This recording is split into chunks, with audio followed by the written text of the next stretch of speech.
Brian squatted by the fire and let his mind float free, glad the dog was so friendly, glad he hadn't been bitten.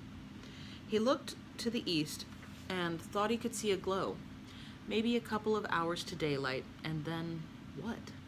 Try to figure it out, he thought.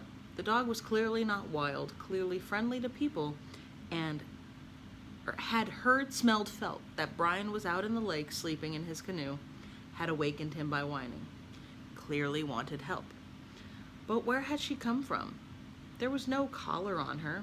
Brian had checked that right away, and it was a her, not a him. Brian had also seen that. But she wasn't just a loose, wild dog. She must have come from a trapper's camp somewhere, maybe a Cree camp, perhaps near, perhaps far.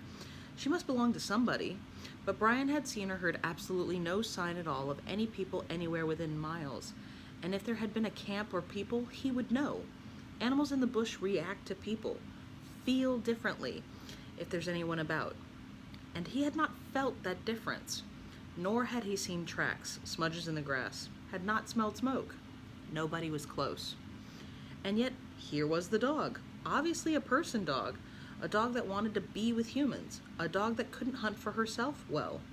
She looked thin and needed to be with people, yet had, for some reason, left her people? No sense there, Brian thought. He put more wood on the fire and studied the dog in the brighter light. The dog slept soundly, snoring gently, the wound side moving up and down. Brian liked the sound of her breathing, and he thought of never having had a dog. There had always been some reason his parents wouldn't let him have one. They were too dirty, they shed hair, his mother had allergies, he wasn't responsible enough to take care of a puppy. Lord, back there, his parents. He shook his head. Had that ever been real? That life? That whole silliness? He watched the wound move with the dog's breathing. The wound came from a fight with someone or something. It was a slash wound, not from a fall or hitting a stick. How had it happened? A fight with another dog? He had considered that possibility while working on the dog.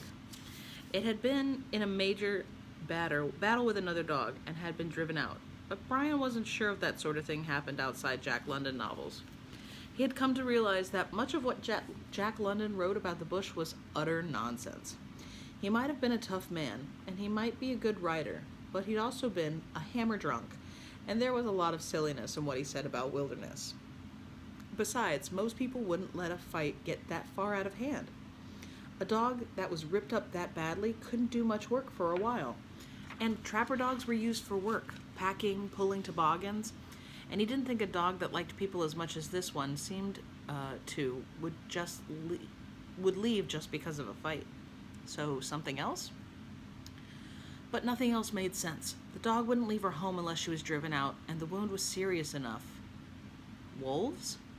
Brian's thinking rolled free. Perhaps the dog was out away from camp hunting or something, and ran into a pack of wolves. Say they hit her, wound her, and in a panic she doesn't run home, back to her camp, but runs off, maybe confused, bewildered, until she comes to the lake and finds Brian sleeping in his canoe.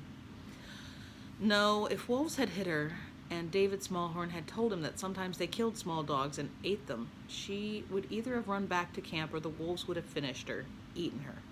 No dog in the world could outrun or outfight a wolf pack. The wound didn't seem to have been man-made, but that was a possible explanation and one that made sense. If a man was cruel enough to injure a dog this badly, the dog might run off and not come back. But Brian knew there were men that bad, had read about them, seen them in the news. Beasts. Beastmen. But the wound didn't seem to be a cut either. Did not seem to have been made by a weapon, but by teeth or claws. There were some big cats. Brian had seen lynx on several occasions, and a 40-pound lynx certainly could inflict a wound like this. But lynx could easily get away from a dog if the dog was foolish enough to chase them. And there were rare mountain lions here in the bush, called panthers, or painters in the North Country. But the same rule applied. While they could easily wound or kill a dog this way, they much preferred to avoid conflict. They would kill and eat a person rather than tangle with a dog, unless it was very small.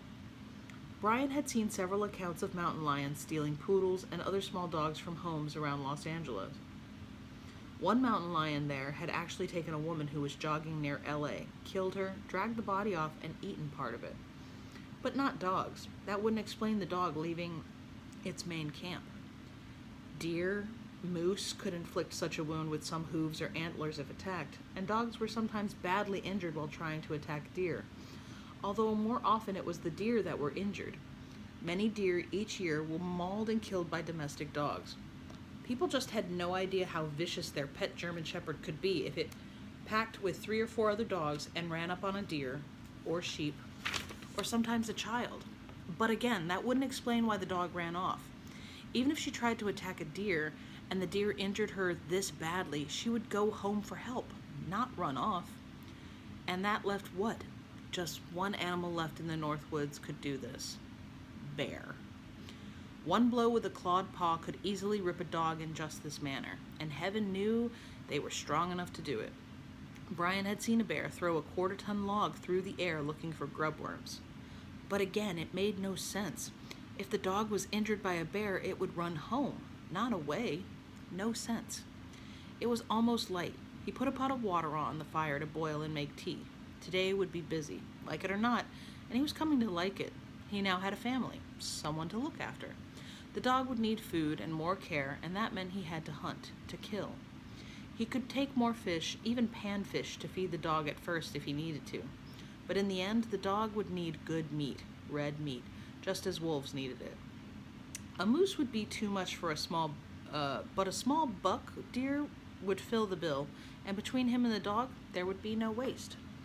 He would first cast for a trail and see if he could pick up sign where the dog had come from, at least a direction, and at the same time, he could see if he could get a deer. He could think more that evening on how the dog had come to him. Now, there was other work. That's the end of chapter 5, and it takes 15 minutes each time to read it. Hopefully this time it will upload. Be careful with that and enjoy, please and thank you, and I will see you for the next installment. Bye.